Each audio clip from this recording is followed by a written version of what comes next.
Oliver Twist Chapter 36 is a very short one, and may appear of no great importance in its place, but it should be read notwithstanding, as a sequel to the last, and a key to one that will follow when its time arrives.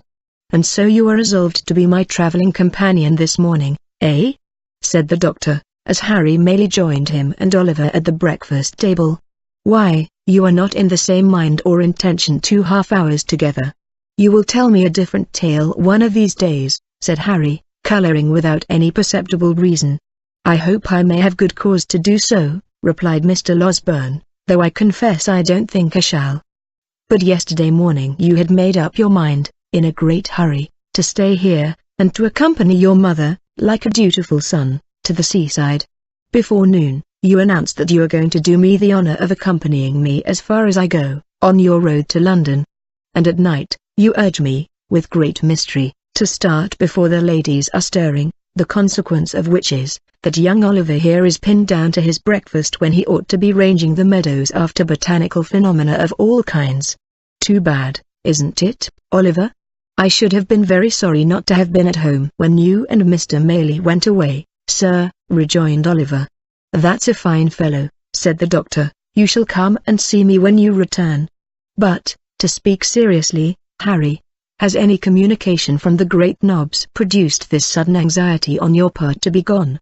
"The great Nobbs," replied Harry, "under which designation, I presume, you include my most stately uncle, have not communicated with me at all, since I have been here, nor, at this time of the year, is it likely that anything would occur to render necessary my immediate attendance among them."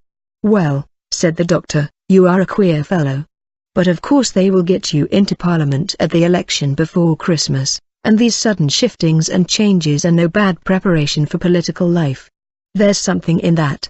Good training is always desirable, whether the race be for place, cup, or sweepstakes."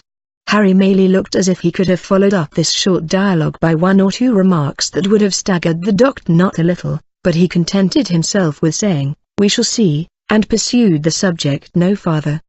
The post-chaise drove up to the door shortly afterwards, and Giles coming in for the luggage, the good doctor bustled out, to see it packed. "Oliver," said Harry Maylie, in a low voice, "let me speak a word with you." Oliver walked into the window recess to which Mr. Maylie beckoned him, much surprised at the mixture of sadness and boisterous spirits, which his whole behaviour displayed. "You can write well now?" said Harry, laying his hand upon his arm. "I hope so, sir," replied Oliver. "I shall not be at home again, perhaps for some time. I wish you would write to me say once a fortnight, every alternate Monday, to the General Post Office in London. Will you?" "Oh, certainly, sir, I shall be proud to do it," exclaimed Oliver, greatly delighted with the commission. "I should like to know how my mother and Miss Maylie are," said the young man, "and you can fill up a sheet by telling me what walks you take, and what you talk about, and whether they seem happy and quite well. You understand me?" "Oh, quite, sir, quite," replied Oliver. "I would rather you did not mention it to them," said Harry, hurrying over his words, "because it might make my mother anxious to write to me oftener, and it is a trouble and worry to her. Let it be a secret between you and me, and mind you tell me everything. I depend upon you." Oliver, quite elated and honoured by a sense of his importance, faithfully promised to be secret and explicit in his communications.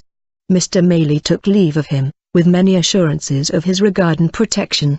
The doctor was in the chaise. Giles, who, it had been arranged, should be left behind, held the door open in his hand, and the women servants were in the garden, looking on.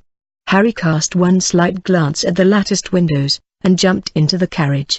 "Drive on!" he cried, "hard, fast, full gallop. Nothing short of flying will keep pace with me, today." "Halloa!" cried the doctor, letting down the front glass in a great hurry, and shouting to the postilion, "Something very short of flying will keep pace with me. Do you hear?" Jingling and clattering, till distance rendered its noise inaudible, and its rapid progress only perceptible to the eye. The vehicle wound its way along the road, almost hidden in a cloud of dust, now wholly disappearing, and now becoming visible again, as intervening objects, or the intricacies of the way, permitted. It was not until even the dusty cloud was no longer to be seen, that the gazers dispersed. And there was one looker-on, who remained with eyes fixed upon the spot where the carriage had disappeared, long after it was many miles away, for, behind the white curtain which had shrouded her from view when Harry raised his eyes towards the window, sat Rose herself. "He seems in high spirits and happy," she said, at length. "I feared for a time he might be otherwise. I was mistaken. I am very, very glad." Tears are signs of gladness as well as grief, but those which coursed down Rose's face, as she sat pensively at the window, still gazing in the same direction, seemed to tell more of sorrow than of joy.